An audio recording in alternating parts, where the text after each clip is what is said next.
сиздердин назарыңыздарда Кубанычбек Аркабаевдин «Эненин эрдиги» аттуу курч окуялуу баянынын 5-бөлүмү. Окуп аудиолоштурган Жылдыз Турсунбаевна.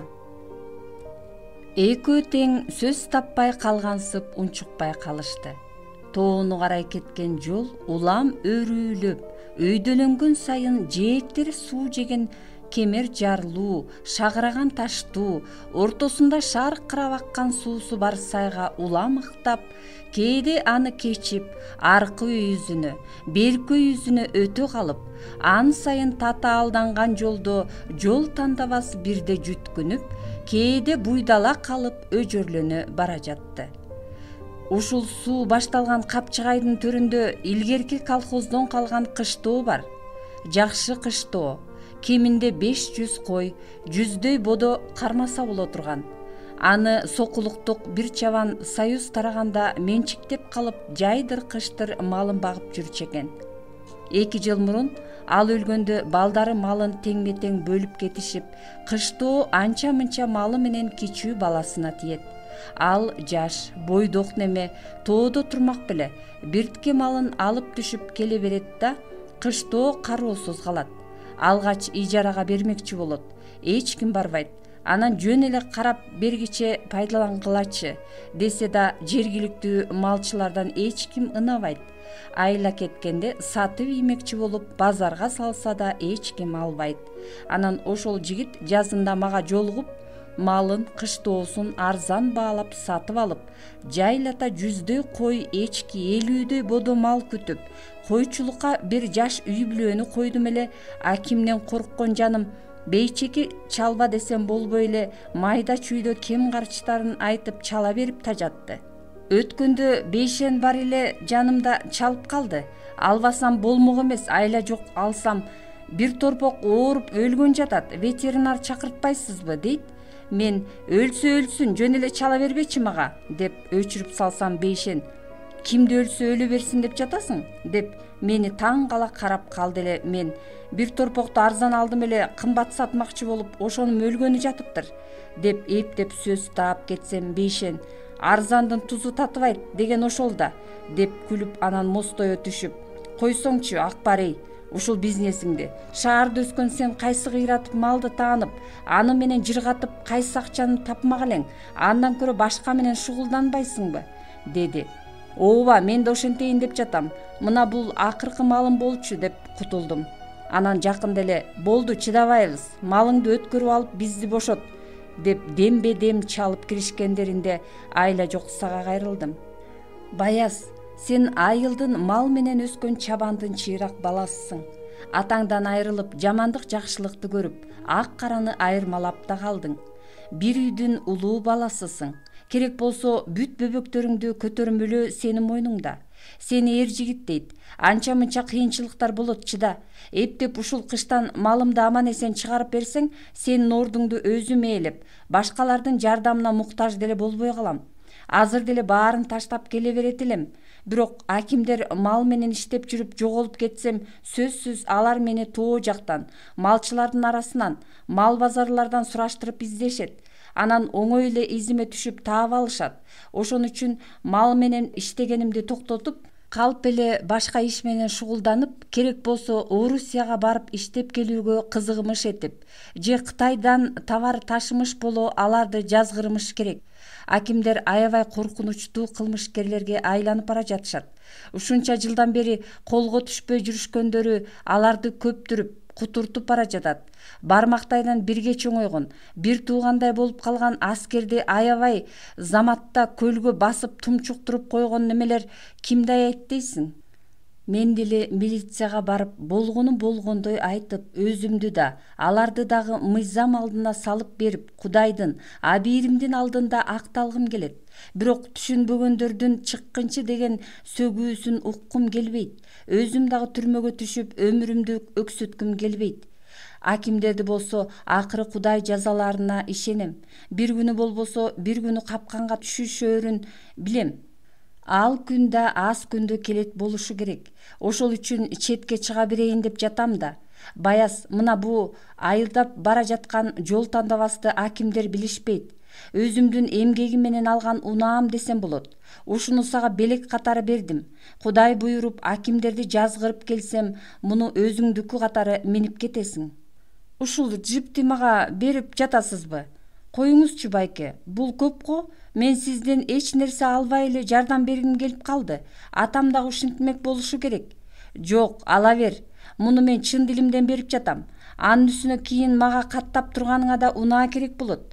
Рахмат байке, деди Баяздан кандай ыраазычылык келтирээрин билбей кудуңдап кубанууга да эрки жетпей. Аңгыча суу бойлогон жол улам татаалдап отуруп, аңырайган Капчыгайга да кирип барды. Салаңдаган аскаларды аралап, чоң-чоң таштардан буйтап, Капчыгай таманындагы жол деген аты бар жүлгө менен кубаттуу машиненин күчүнө сала 1 сааттан ашык жүрүшкөндөрүнөн кийин бир кезде алды жактан алсыз жарык көрүндү. Иттердин үндөрү угулду. Иңир кирип калгандыктан бүт мал короодо экен. Аларды бир сыйра санап өткөрүп алганынан кийин кашарды айлана баскыча мурунку малчы: "Мына бул чөбүң, жемиң, бул отун сууң, жайытың, тигил уйларды тияка байлап, жылкыларды мында камасаң жакшы болот" деп үстүрдөн түшүндүрүп, кеп кеңешин айткан соң үйгө киришкендеринде дубалда илинип турган мылтыкты баштык толу октору менен колуна карматты. "Мына муну колуңа кармасаң, бүт коркунучтуу немелердин баары жок болуп кетет", деди бул жашы 20-лардагы мурунку чабан Баястандын эне сүтү оозунан кете элек жаш бала экенин байкап демдендирип коймокко. "Мылтык атканды билесиңби? 1-2 жолу бута атып көргөм. Анда жакшы экен." Шашкандык, абалды аңдабагандык кылып, Баястандын төшөнчү, жамынчысы менен идиш аягы тууралуу ойлобогон экен. Акбар аны эстегенде алаканын шак коюп: "Каап ата, ушуну ойлогон эмес экенбиз да. Силерге шаарга жеткенде жаңысын сатып берейин же акчасын аларсыңар, керектүү оокаттарыңардан кайрылышкыла", деп тигилерден бир топ оокат алып Баястандын кем карчын толуктап берди. Жан адам каттабаган тоо арасында жапайы боло жаздап, аябай жадаган эрди катын кармап калчудай болуп машинага ээсинен мурда барып орун алышкандарында Акбар Баястанды кучактай берип, эркелете да, эркей да каргылданган үндө: "Баяз, апаңа өзүм барып бүт баардыгын түшүндүрөм. Камтама болбо, кичине акча да берем. Сага келем десе дарегиңди да айтып берем. Бирок өзүм жакында келе албайм. Аны менен жакшы эле түшүндүрүп бердим окшойт. Ошон үчүн өзүңө гана ишенип, малдарыңды жакшы кара. Сени деген жигит дейт", деп далга чаап, колунан бекем кысып силкилдетип: "Жакшы кал, Баяз", деди. "Жакшы барыңыз, бияктан камсанабаңыз. Апама салам айтып коюңуз". Машинанын арткы кызыл жарыгы бурулушка жашына бергенинде кыймылсыз тиктеп турган Баястандын алкымына ачуу бирдеме жылып келип такала калды. Бул капкараңгы тоо коюнундагы жалгыздыгынын сүрү, ызасы, коркунучу жана жаш башына эртелеп эле чоң сыноо жүктөгөн тагдырына болгон таарынычы эле. Мындай абалдан башын бир чулгуп алып чыккансыган Баястан өзүнөн башка ишене турган эч кимиси жоктугун ойлой үйгө кирди. Жылаңач дубалда илинип турган мылтыкты көрүп, аны колуна алганында мурунку чабан айтканындай баардык коркунучтар качып жоголгонсуду. Көңүлүнө дем берген куралды шарактата ачып жаап, октоп сыртка чыкты да короону айлана басты. Өзүлөрүнүн жаңы ээсине дароо көнө түшкөн иттер жандай басып, куйруктарын шыйпаңдатыша буйругун күтүшкөнсүдү. Акбар жол тандабасын унаа токтоткучка коюп чыгып келе жатканында артынан машинанын катуу сигналы угулду. Селт этип чочуган ал артка кылчая бермекчи болуп барып, анан бул чакырык өзүнө тиешелүү эместей басып кетмекчи болгонунда сигнал кайра катуу жаңырыктады. Эми артка карабаска аргасы калбаган ал кылчая берип Бектурдун тааныш номурлуу машинасын көрүп туруп калды. Жашыруун машинасын достору көрүп койгонуна кабатырлана түшүп, аларга кандай жооп беришти ойлонгуча терезеден баш баккан Бектур кыйкырып калды: "Эй, Эмне жалдырап туруп калдың? Баспайсыңбы? Кандай? Каяктан? Деди Акбар машинага отурганында Бектурга кол берип. Анын жалгыз экенине ичинен жеңилдей түшүп. Эгер мунун ордунда Аким же Бейшен болгонунда куураак немелер ар кайсы суроолорду берип, оңой эле джип өзүнүкү экенин билип коюшмак. Ал эми Бектурду алдоого болмок. Ушул жактан эле. Өзүң каяктан? Эртеден бери телефонуңду өчүрүп коюп. Тиги джип кайсы? Деп Бектур көңүлүндөгү суроолорун биринин артынан бирин узата. Бирөө менен тоого чыгып эс алып келдим. Менин машинам тоого жарабайт да, анан тигинин джигин тээп кеткенбиз, деп Акбар көңүлүнө тыктей түшкөн шылтоону айтып калды. Кайран Эргул, өзүн айдаганың аз келгенсип, машинасында айдапсың да. Катынга келгенде кыйынсың, деп Бектур маашырлана күлүп калды. Эбин тапкан музоо эки эмет, эбин таппаган ачка калат дейт досум, деп Акбар тигини оңой жазгырганына ичинен кымылдап сыртынан калп каткырды. А биз сени эртеден бери издеп жатабыз. Жок дегенде телефонуңду өчүрбөй койбойт белең. Кайфты бузарыңарды билдим да. Эмне болду? Жайчылыкпы? Жайчылык эле. Аким бир иш баштамай болуп, сендей бизнесмен соодагердин кеңеши менен жардамын пайдалангысы келип жатат окшойт. Менден каяктагы кыйраткан кеңеш менен жардам. Банкрот болуп эле басып жүрөм. Ошентсе деле биздей бизнесте дөңдөргө караганда кичине иштеп калдың да. Анын үстүнө сенден өткөн ишенчиликтүү өз киши жок. Муну каяктан таап келдиң?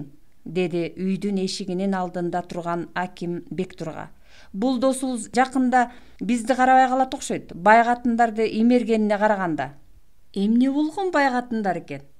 Унаа токтоткучтан чыгайын деп жатсам, бир крутой джип катуу кирип келип токтоду. Бул кайсы бактылуу болуп кетти деп карасам, кайран досум түшүп келбеспи? Сыймыктанып эле калдым.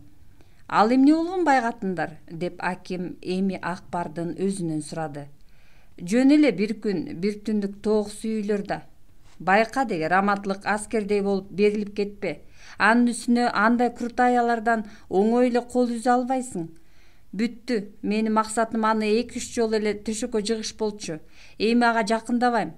Туура кыласың. Үйдө Кабыл менен Бейшен бар экен. Минтип бардыгы чогулуп, жайлана отурушкандарынан кийин тамагын жасап алып, ордунан обдула түшүп, мунусу менен олуттуу кеп курарын билдирген Аким акырын сөз учугун чубай баштады. Достор, томолой жетим, балдар үйүнөн чыккан сайда саны жок бирөөлөр элек. Минтип өз карандай күчүбүз, чоң тобокелчиликке салган аракетибиз менен бутубузга туруп алдык. Турганда да жакшы эле турдук окшойт. Буга керек болсо ата-энеси түртмөлөп камкордук көргөндөрдүн чандасы эле жетпесе, кара башыл өз жанын бага албагандар канча жүрөт. Терс иштерге барсак дагы Кудайдын бизге көзү түз экен. Минтип чогуу чаран, байдын балдарындай болуп жыргап жашап жатабыз. Бирок достор, муну менен эле токтоп калбашыбыз керек. Биз жете турган бийиктиктер али алдыда. Ага эми тынбаган аракет, өз эмгегибиз менен бири-бирибизди көтөрмөлөп жүрүп отуруп жетишибиз керек. Анткени баягыдай бурчтан чыга калып, инкассаторлордун эсин оодара чаап, баштыктарын жулак ачуу деген опуртал иштин убагы өттү. Антип жүрө берсек, бир күнү болбосо бир күнү капканга түшөбүз. Кыскасы, орой талап тоноонун убагы өттү. Эми мындай иштерди маданияттуу жана мыйзамга таянып жүргүзүшүбүз керек. Ал үчүн эмне кылышыбыз керек? Азыркы учурда бизнестин эң эле жолдуусу бат байыта турганы, жазаланбай турган эле бийлик болуп калды. Бир колуң же бир бутуң бийликте болбосо, бул заманда эч нерсеге жеткидей эмессиң. Ошол үчүн достор, саясатка аралашышыбыз керек. Жок дегенде бирөөбүз бийликтин бир бутагына конушубузга, калганыбыз түртмөлөп көмөк көрсөтсөк, ал ошол жака бекем отуруп алганынан кийин башкабызды тартып алып, өйдөлөп кете беришибиз керек. Анткенге азыр бизде бардык шарт бар. Акчабыз да жетиштүү. Кыскасы, чоң креслону ээлеш боюнча эч кимден кем эмеспиз. Бирок бизди азыр эч ким билбейт. Билген күндө деле дароо эле кызмат бере калбайт.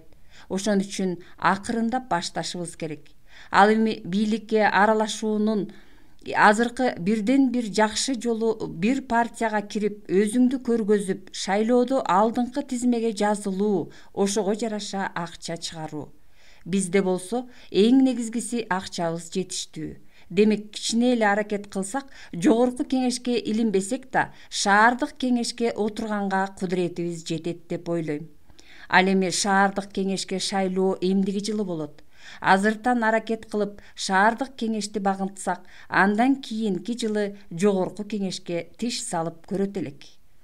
Бул эми алыскы пландар. Ал эми жакынкы мына азыртан баштап кирише турган иштерибиз тууралуу айтсам, бир бизнес ачышыбыз керек. Анан коомчулуктун көңүлүн өзүбүзгө бурдуруш үчүн коомдук фонд түзүшүбүз абзел.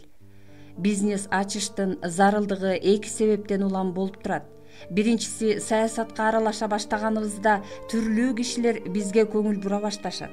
Душмандарыбыз пайда болот. Ошондо булар мынча акчаны кайдан табышкан деген суроого жооп издеп артыбызды чукуй башташы мүмкүн. Мүмкүн эмейле, бул боло турган иш. Ошондо ошол бизнесибизди бетке кармагандай болушубуз керек. Экинчиден, бизнесибизди ийгиликтүү жүргүзүп, чыгымдарды анын эсебинен жаап эле тим калбастан жакшы кирешелерди алышыбыз керек. Бизнес тууралуу дагы да сүйлөшөбүз, кеңешебиз, ар кимибиз өз сунушубузду айтабыз. Жет өлчөп, бир кесип жаңылып калбагандай болушубуз керек. Антпесек, мына досубуз Акбардын мисалында эле көрүп жүрбөйбүзбү?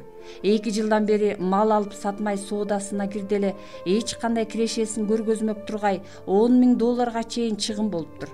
Бирок бул эч нерсе эмес, жөн эле жүрүп биз деле ошончодой акчаны сарптадык да. Эми элестетип көрсөңөр, балдар үйүндө чоңоюп, шаар жеринде өскөн бала каяктагы малды билет? Банкрот эле болот да. А бирок мен ойлоп жатам, баары бир эле Акбар утушка ээ болду деп. Анткени анча-мынча сооданы үйрөнүп, акча кармагандарды өздөштүрүп, малды таанып калды. Мунусунун келечекте пайдасы тиет болушу керек. Калган 4-өөбүз болсо, кийинки 2 жылда мындайча айтканда жөн эле жүрдүк. Шапар тээп ойноп күлдүк. Курулай эле акча короттук. Жетишет эми, иштейли. Жашоодо бир нерсеге жетишели. Ойноп күлгөндү азайтып, акчаны үнөмдөйлү. Кандай ишкерчилик кылышты дагы да талкуулайбыз. Ал эми мына бул кандай фонд ачаарыбыз тууралуу менде бир сунуш бар.